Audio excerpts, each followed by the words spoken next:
Vegas Nation is sponsored by Station Casinos STN Sports. Download the app today and get a bonus up to $100 when you sign up. You're listening to Vegas Nation. Time to get it started with First and 10 with Vinny Bonsignore and Sam Gordon. What is good, Raider Nation? Welcome back to Vegas Nation First and 10. Your weekly, I'm smiling already because I'm here in the presence of greatness. Mr. Sam Gordon, but before we get to that greatness, this is First and 10, Vegas Nation First and 10, your weekly go-to for Raider news and analysis. And before we get started, just want to remind everybody that First and 10 and all Vegas Nation podcasts are brought to you by Station Casinos, STN Sports, and presented by Blue Wire and the Las Vegas Review-Journal. Sam Gordon, we're in the beautiful... we're back, huh? Yeah, we're back here in the beautiful studios. And you know what's the best about this? Besides just Larry Muir and the great setup here, it's nice and cool. Man, it is. Starting to get hot. It is. And we do remember what that heat feel, those summer football practices feel like. A couple months away. Actually a day away. There you go. From we're going to be in the building tomorrow for OTAs on Thursday. So whenever you're listening to it, Thursday. No, not tomorrow. I'm sorry. 2 days from now. Yep. We're going to be at the facility. The first OTA that we're going to have access to. And yeah, for anyone that's not from Las Vegas, there's a little bit of a working your way back into the heat phase. Like what we're experiencing right now, even though it's pretty damn hot, is going to feel like, like heaven in about 2 months. Feel like a spring, spring afternoon. This feels like real heat right now, but in a couple of months it's going to feel pretty good. But it's not about us. It's about the team that we cover right now, and that's the Raiders. And again, we're going to get out on the field on Thursday to really see this 90-man roster right now and what it looks like and who's lining up where to some extent. How excited are you to see what this finally kind of looks like? Yeah, looking forward to it, Vinny. It's like the first iteration, right? Yes. There's, a lot of turnover. Right. A lot of turnover on offense, a lot of turnover on defense. So it's pretty much a whole, new look team all the way around.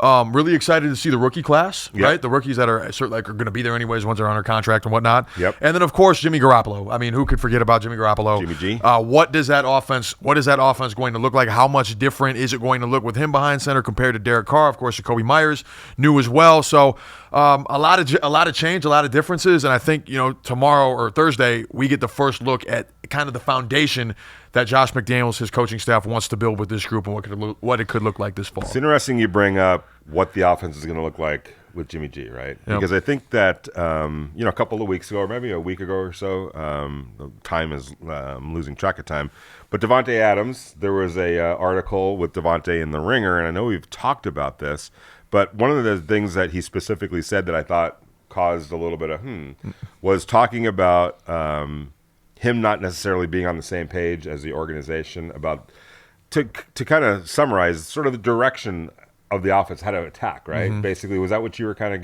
getting from? Which I think falls on the lap of Jimmy G. And I don't think he's questioning Jimmy G or his talents, but I think that he has some reservations at least of how they're going to utilize Jimmy G in this offense to attack opponents. Well, what are Jimmy G's strengths, right? Over the middle, short, quick game, slants, tight ends. A lot underneath. Not that he can't throw deep, but that's not what he's known for. There are certainly better deep ball throwers than Jimmy Garoppolo, and Davante Adams even at this stage of his career, still at the peak of his powers at age 30, is great going deep and down the field, and that's one of his strengths. That is a big part of what he does. So having Jimmy Garoppolo, a quarterback whose forte isn't necessarily the deep ball, what does that mean for Davante Adams? What does that mean for the offense as a whole? And what does it mean for, like you said, Vinny, the way the Raiders are going to attack teams moving forward? Yeah, and why that kind of remains still a little bit in motion and wait and see is because you mentioned that Jimmy G's forte may not be the long ball, but I would here's my question. Yeah. Is it because he can't do it, or is it because he wasn't asked to do it in San Francisco in that offense? Yeah, very different personnel he was working with in San Francisco. In San Francisco, of course you're going to throw to George Kittle, right? He's one of the best tight ends in the NFL. Of course you're going to let Deebo Samuel make plays after the catch. That's what his strength is. Right. That offense was tailored, sure, to the strengths of a Jimmy Garoppolo, but also to the strengths of the personnel that they had. Right. So Can he adjust his game to the strengths of the personnel that the Raiders have?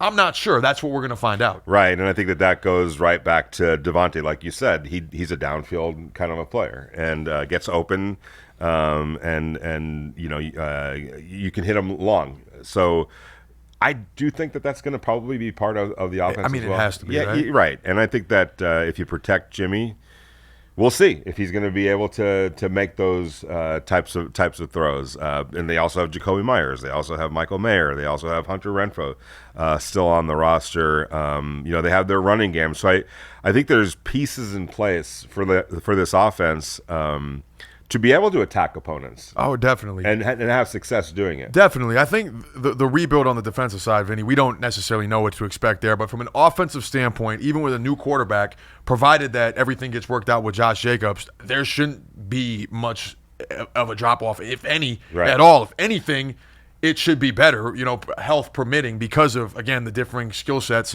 of the personnel you have on the roster, right? I thought last year's offense certainly had that upside. Of course, Darren Waller being injured a majority of the season, you didn't necessarily see what it can do. But with that being said, where do the Raiders finish still? Like top 12 in scoring or something like that? Yeah, and they dabbled in the top 10 a couple of times, and, a couple of bad performances knocked them back out outside of the top 10. But they were hovering within the top 10.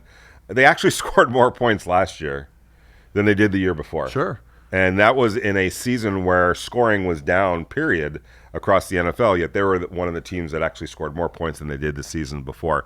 Here's the other part of it. It was a new offense last year. So you were teaching a new offense to a new group of players.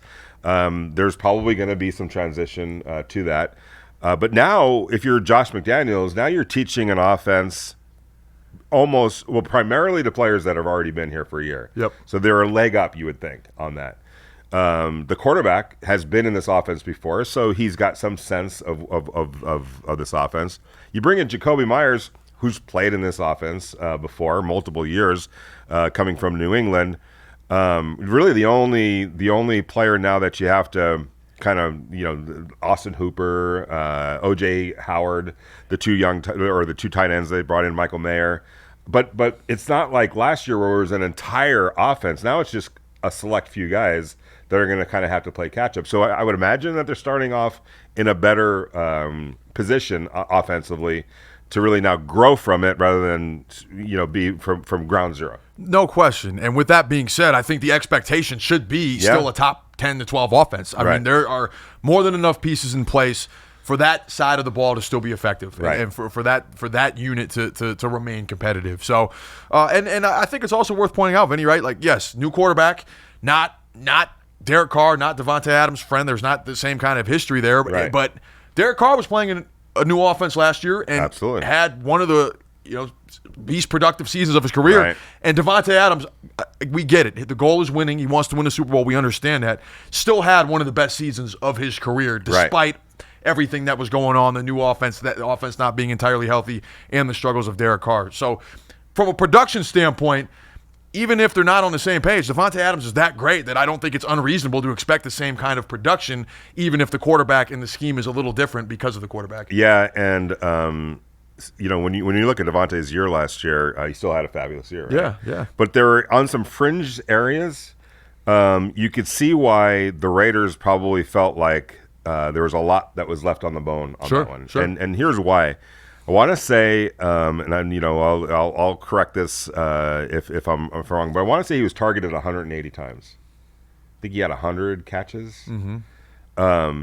That was I want to say if we have it there, it might have been his career high in targets. All right, and 100 catches to show for it. There were years where he was targeted fewer times, yet caught more passes.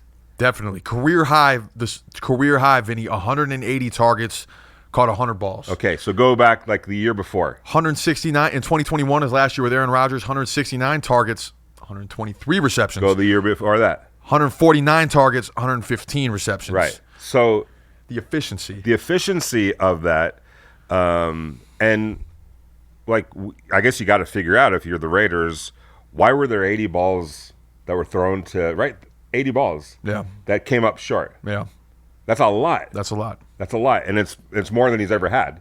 So Was that Derek Carr's fault? I can't say that it was. What was going on that they weren't able to truly and that's in a good year for him. So if you can get, not only just a good year, but even a more efficient year, utilize him more efficiently, you got to figure that's going to help the offense. And pays dividends for the other receivers as well. So it'll be interesting. I mean, that's what makes this week so interesting, I think, right? Is that we get to the very fundamental stages of seeing how this thing comes together. And it's the first time that we are going to have access since those quotes hit the airwaves. So it'll be interesting. We'll find out from Davante. I have a feeling like much ado about nothing. Much ado about nothing. Yeah, a little much ado about nothing. Right? Yes, exactly.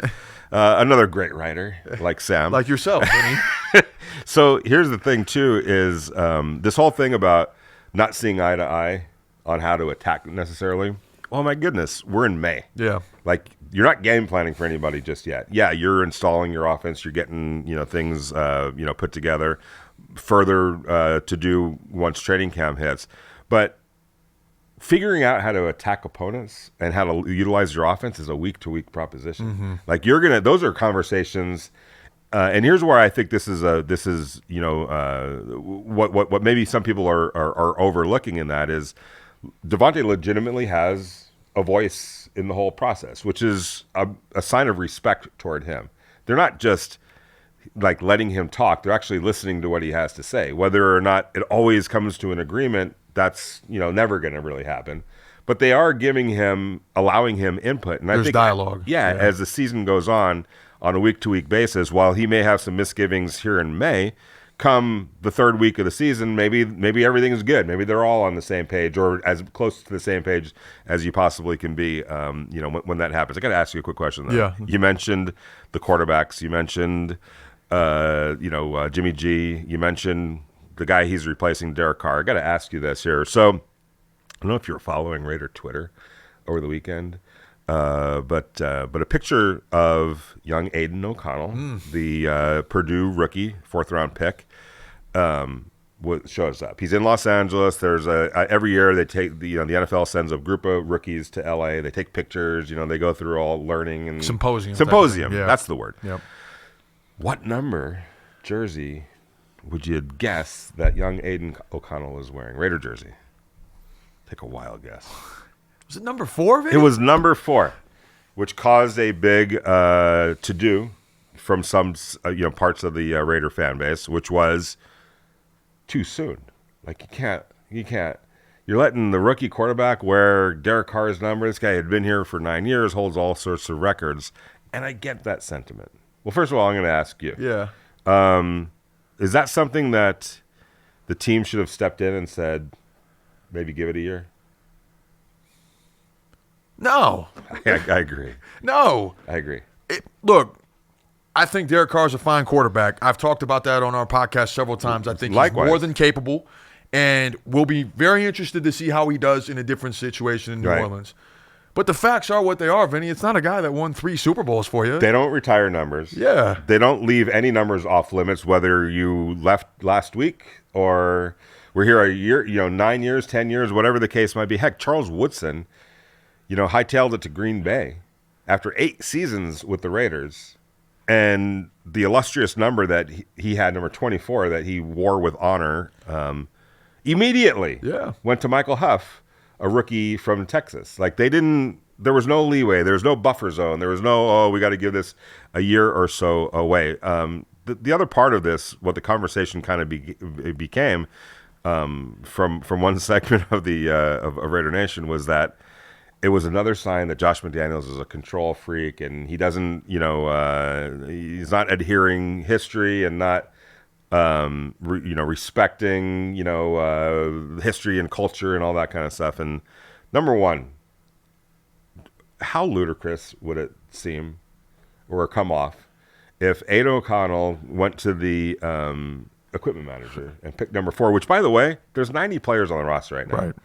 There's only a handful of numbers. Yeah. And everybody can have 1 through, like the single-digit numbers. They're available for other players now. Right. Yeah, it's a not new just role. Quarterbacks. So I looked at it, and there were only a certain number. Like, I think you had 3 choices to make, right? 18, 12, And I think that's it because Josh Jacobs looks like he's going to number 8. So anyway, regardless, if he said to the equipment manager, I'll wear number 4. After the equipment manager tells him these are the numbers that you have available, and then the equipment manager goes over to Josh McDaniels' office, who's got a million other things to worry about. Say, Coach, Aiden O'Connell wants to wear number 4. What should we do about this? And then for McDaniels to say no, like how. That's a control freak, right? That would be stepping out of your bed. Yeah. I think, look, just because Aiden O'Connell is going to wear number 4 doesn't mean Derek Carr didn't do some great things for the Raiders in number 4. Right. Doesn't mean that Raider fans can't remember him finally in the number 4 silver and black jersey. But to me, they're moving on. Right. What are they supposed to do? Yeah. He's on another team, too. It's not like he retired he's moving on. Right.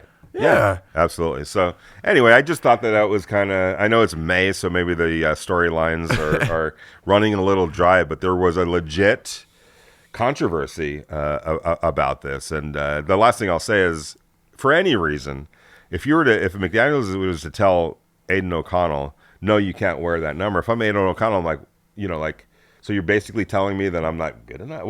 You've never done this before. This organization has never. Yeah. Why in this case? So anyway. Just time to move on. Yeah. And it's not a disrespect to anybody. Not at all. Not one bit. Well, I'll ask this question, though. If the Raiders did retire numbers, would Derek Carr's number be retired? Oh, jeez. That is a fantastic. I love Derek. I don't think so, Vinny. No, I don't think so. No, I mean, and again, Derek Carr had a very good career here. Respect the heck out of him. I think he had to navigate a lot of tough situations. But they didn't win a playoff game while he was behind center. They didn't go to a Super Bowl. They didn't make 3 or 4 runs to the AFC Championship. And this organization has historically had great quarterbacks. Jim Plunkett, Ken Stabler, that have reached Rich Gannon, that have reached the highest of levels. So, no, I mean, I think, look, that doesn't mean he wasn't a great player here. It doesn't mean that fans can't appreciate him. But I think the retired numbers, that's the highest honor that in sports that a franchise can give to a player. It is the highest honor. When you go to Staples Center and you see all the Laker numbers that are retired, and there's a bunch of them, right? Even they have, like, I could sit here and make an argument that, wow, Derek Fisher deserves his number to be retired. Byron Scott was part of a bunch of championships. Sure. But the Lakers from the very beginning said, in order for you to get the number retired, you also have to make the Hall of Fame. You have to be inducted into the Hall of Fame. So they drew that line and have steadfastly honored it, and that's it. So there's a bunch of Robert Horry. You can make a case that Horry's number could be retired. Sure. Huge contributor to multiple championships, but he's not in the Hall of Fame, so he's not unless if he gets into the Hall of Fame.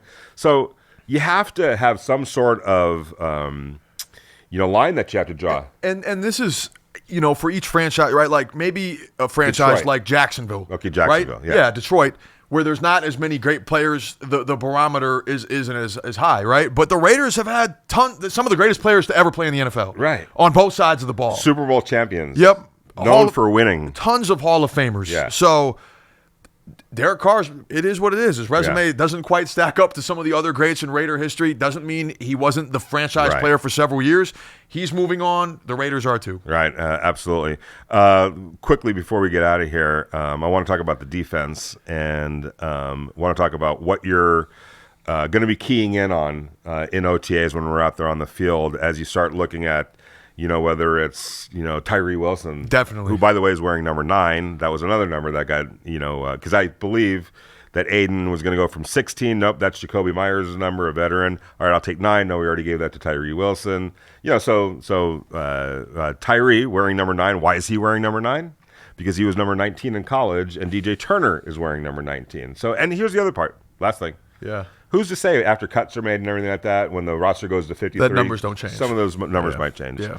But I digress. Defensively, what are you going to be keying in on when we get in there? Definitely just what the pass rush looks like, what the defensive line looks like, and just kind of what things they're working on with Tyree Wilson, right? The kind of the understanding, at least that I have right now, right? All the tools are there, the production is there, and at the NFL, it's about refining just kind of the finer points. So what is the process with his development going to look like, and how does his presence going to affect the defensive line and the pass rush at large? Because, I mean, like we've talked about for years, Vinny, great defenses tend to start with a great pass rush, getting after the quarterback. It makes every other job for every other player out there easier. You have Max Crosby. You have Chandler Jones, who did come on. Look, not a good season by any means for him, but he came on late. His numbers, Yeah, he came on late, and two great veterans that have done it at the highest level to work with Tyree Wilson. So how does he affect this group, and how does that group as a whole affect the defense big picture? Yeah, and when you talk about those great defensive lines, historically and especially recently with more rotational football, it's bodies, it's amounts of bodies, like good players though. You can't just throw anybody out there. Having quality depth in order to keep guys fresh and just throw waves of players at teams, and that's why a Byron Young comes into play. That's why last year's rookies, Neil Farrell and Matthew Butler, are they ready to take steps forward? So there's a lot to, I think, along that defensive line, because as Sam mentioned, getting out to the quarterback from your front line just helps everything else in terms of your defense and the operation in the back end. Because I'm going to definitely be taking a look at cornerbacks and safeties, because that's changed over a little bit as well. Yeah, and I did, with that being said, I did think there was a chance that the Raiders were going to go, corner a little higher. They didn't. They went pass rush. Totally understandable decision. But with that being said, how does that secondary look? Because they struggled on the back end last year. Yeah, they did. They struggled everywhere. Yeah, they on every level. Yeah. And that seems to be a recurring theme. And honestly, for the Raiders to truly move forward in a meaningful way, they've got to get that defense squared away. So I'm with Sam. I think offensively, they're going to be able to generate some points. But it always goes back to, all right, but are you having to outscore your opponent and your own defense along the way, because your defense has given up too many points, or can you get some help from that side of the field and start turning some of those close losses into wins? But that's a long ways off. Yep. However, we'll get our first glimpse on Thursday. New look roster, brand new. Absolutely. And we can't wait to report all of that to all our great listeners and all our great followers. You're why we do this. So check us out next week, because we'll have a full report on what we see this week and set up what we're going to see next week. And as a reminder, again, we are brought to you by Station Casinos, STN Sports, and presented by Blue Wire and the Las Vegas Review-Journal. Larry Muir, thank you for everything that you do. Sam, great job as always, and we'll see everyone next week.